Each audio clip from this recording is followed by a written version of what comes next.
Si Fès et Meknès sont à jamais associés à Moulay Idriss et Moulay Ismaïl, Marrakech semble vibrer encore au souvenir de trois souverains qui l'ont façonné pour l'histoire, érigée et conquise dans des élans de piété, de volonté de grandeur, celle qui scelle le sort des cités historiques à la fois de leurs bâtisseurs. Youssef ibn Tachfin, Abdelmoumen ibn Ali et Moulay Ahmed al-Mansour, trois itinéraires, un même parcours pour accéder au cœur d'une ville. Le choix des trois est judicieux parce que le premier, Youssef ibn Tachfin, va créer la ville. Le second, en passant par le fils de Youssef Ali, jusqu'à Abdelmoumen, la deuxième dynastie almohade, va agrandir la ville et la mettre au niveau d'un immense empire. Et le troisième créera une autre extension en direction du sud, puisqu'il arrivera jusqu'à Tombouctou. Si on les prend maintenant d'après leurs origines, c'est intéressant parce qu'ils peuvent bien résumer l'histoire du pays. L'un est Sahraoui, le premier, Youssef ibn Tachfin. L'autre, Abdelmoumen, il est de la montagne, du Haut Atlas. Et le troisième, Ahmed al-Mansour, il n'est pas seulement de la vallée du Dra, son origine, mais il est arabe shérif alors que les deux autres sont berbères. Le mausolée où repose Youssef ibn Tachfin semble à l'image de la modestie que l'histoire a bien voulu reconnaître au fondateur des Almoravides. Décrit par Ibn Abizar dans son rôle de Kertas comme un homme brun, de taille moyenne, maigre, peu de barbe, voix douce, yeux noirs, nez aquilin et cheveux crépus, Youssef ibn Tachfin est avant tout un stratège et un pieux guerrier.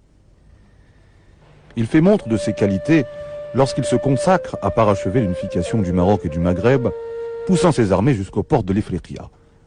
Il confirme encore plus ses valeurs lorsqu'il se préoccupe du sort de l'Andalousie musulmane, menacée depuis la prise de Tolède par Alphonse VI de Castille en 1085, mais aussi minée par la multitude de principautés que les reis des Taïfas commencent à se disputer dès la chute du califat omeyyade au début du XIe siècle.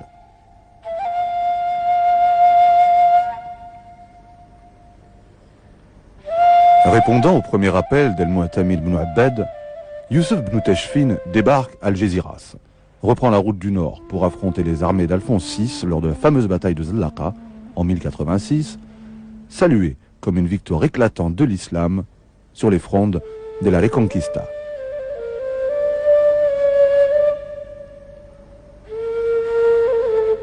Et voilà que cet homme est promu d'une manière assez fulgurante à créer un empire qui est l'empire des Almoravides, qui s'étend de l'Algérie, le Maroc, le Sahara, l'Algérie et l'Andalousie musulmane, y compris les Baléares. Donc voilà qu'il devient un émir, non pas un sultan, puisque le mot va venir plus tard, mais il est émir, et malgré tout cela, sa modestie ou sa politique a fait qu'il n'a jamais voulu prendre le titre de Amir al-Mu'minin. Il a pris simplement le titre, il a créé le titre de Amir al-Muslimin pour reconnaître l'autorité suprême de Bagdad. Lors de sa deuxième visite en Andalousie, Youssef ibn Tachfin décide de mettre fin au règne des Moulouk Tawaïf, qu'il considère comme inconséquents, volages et indignes des missions qu'ils sont censés accomplir pour la gloire de l'islam et de la nation musulmane. Youssef ibn Tachfin s'empare de Grenade, Séville, Cordoue, Malaga et occupe allègrement l'ensemble des provinces et villes de l'Andalousie qu'il rattache purement et simplement à l'empire almoravide. À l'avènement des Almohades, ces acquis territoriaux seront non seulement préservés, mais Abdelmoumen ibn Ali les agrandit et les étend encore plus. Le disciple du Mahdi ibn Tumult, fin stratège, est décrit par les chroniqueurs comme un homme d'une extrême rigueur et d'une grande prudence, qualité grâce auquel il accède au titre de calife d'un empire puissant et fort et qui permettent quelque part d'expliquer l'essor et l'envolée de la dynastie almohade.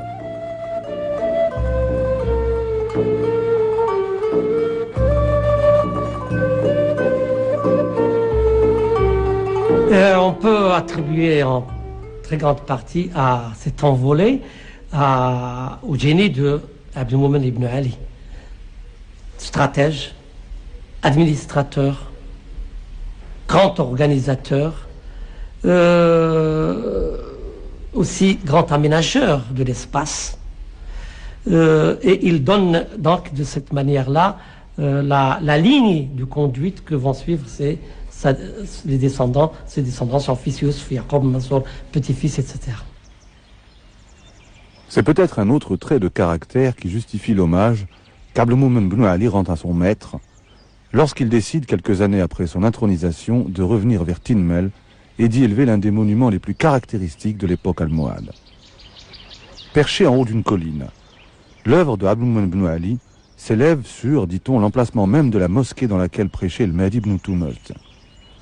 Le monument a fait l'objet, début des années 90, d'une restauration réussie qui a permis de sauver in extremis ce bijou de l'art almohade. La mosquée de Tinmel, plus que toute œuvre bâtie par Abdelmoumen, demeure à coup sûr la réalisation qui synthétise le mieux la profondeur de la fidélité du disciple pour un maître qui a réussi à former non un homme, mais un véritable conquérant bâtisseur.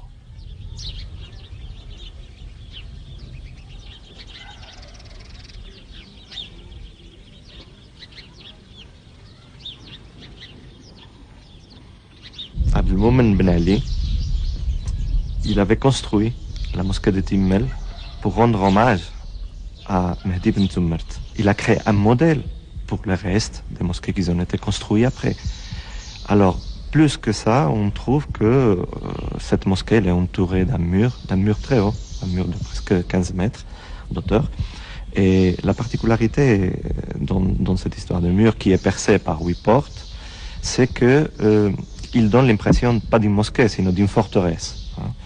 Aussi, on trouve une autre petite particularité, que c'est le minaret.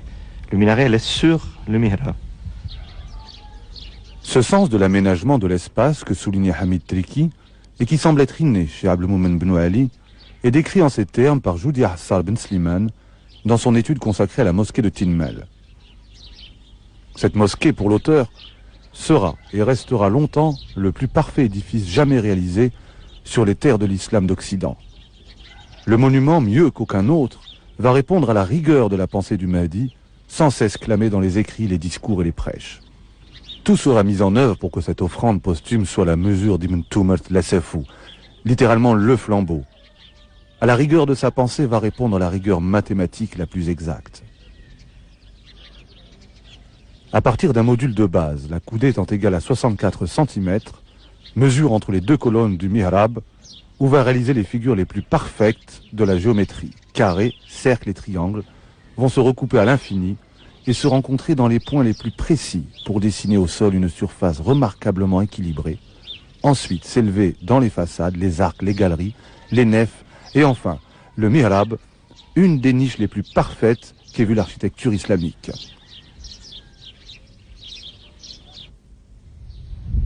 Abdelmoumen ibn Ali déploie la même finesse et la même ingéniosité lorsqu'il lance les travaux de la Koutoubia, symbole de Marrakech et témoin de ces époques fabuleuses. Construite donc par le fondateur de la dynastie et terminée par son petit-fils Yaqub al-Mansour, la Koutoubia se distingue aussi par l'équilibre de ses proportions étudiées au millimètre près. L'intérieur de l'édifice surprend par l'alignement de ses 6 salles que des voûtes en arc et colonnes traversent symétriquement.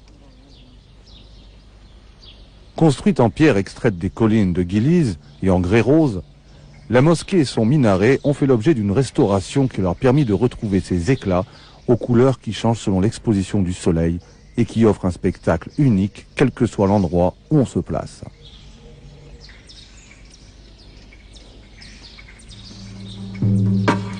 À sa mort en 1163 et après 33 ans de règne, Abdelmoumen laisse à son fils Abou Youssef Yaqub et surtout à son petit-fils Yaqub al-Mansour une œuvre qu'ils vont achever avec autant d'éclat et de majesté que l'aurait voulu leur initiateur.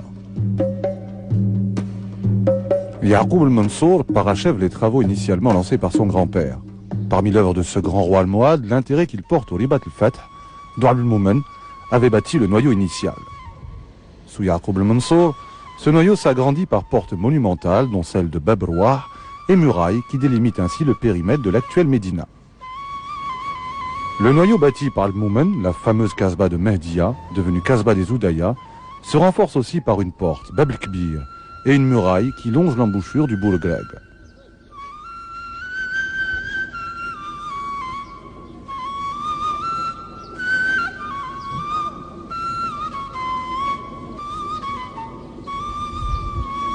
La ville se voit aussi dotée de la mosquée inachevée de la Tour Hassan, sœur jumelle de la Koutoubia et de la Khiralda de Séville, au moment même où s'érige la Kasbah de Marrakech, ses palais et sa mosquée El Mansour.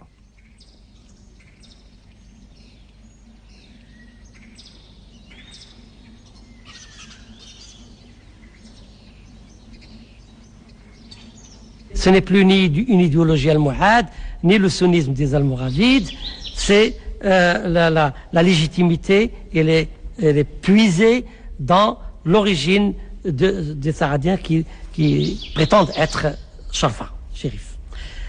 À partir de là, il y a une conjoncture spéciale qui a fait que on peut tout au mieux dire que Ahmed Mansour Dabi, au XVIe siècle, sous les Saadiens, a été un homme, disons, né sous la bonne étoile. En fait, il a su bien tirer profit du travail de ses prédécesseurs et notamment de Abdelmalek Sadi, son frère aîné, qui, lui, a tout préparé. Il est mort malheureusement trop jeune dans la bataille des Trois Rois. Et voilà, il y a vacances du pouvoir et Ahmed Mansour est là, il le prend.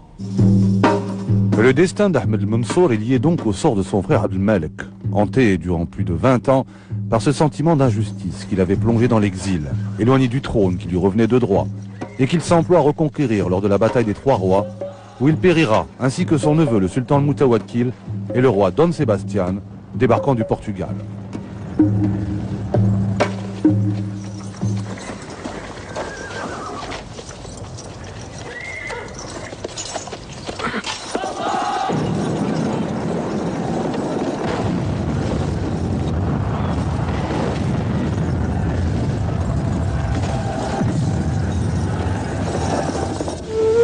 Moulay Ahmed Mansour Dahabi, légitimé par la victoire de ses armées dans la bataille des Trois Rois, demeure le plus prestigieux des sultans saadiens. Maître d'œuvre de la Renaissance saadienne, dont le palais El-Badir et la nécropole de la dynastie sont le meilleur exemple, Mansour Dahabi brillera davantage par son génie de la diplomatie étrangère, grâce auquel le Maroc retrouve son image d'État puissant. D'abord, en faisant face aux hostilités européennes qui commençaient à convoiter le Maroc, convoitise allant jusqu'aux menaces d'occupation des côtes. Ensuite, en ouvrant des voies vers le sud, à travers l'expédition de Tombouctou, qui permettra de dominer le trafic saharien et empêcher ainsi les Portugais de dévier les échanges commerciaux par le golfe de Guinée. Cette prospérité commerciale va drainer dans les caisses de la trésorerie une richesse fabuleuse qui permettra à Marrakech de renouer avec son ancienne splendeur dont elle porte encore des traces.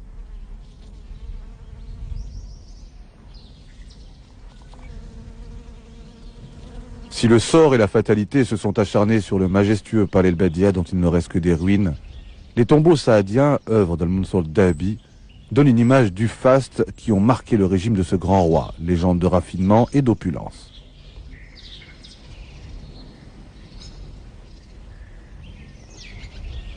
Le temps s'écoule. Décades, décennies, siècles et bientôt millénaires. Marrakech, au creux de ses intimes pensées, continue de chérir ses grands bâtisseurs, ces hommes nourris de la sève de sa terre, attachés aux racines de leurs convictions et qui l'ont élevé au rang de cette cité mythique et emblématique.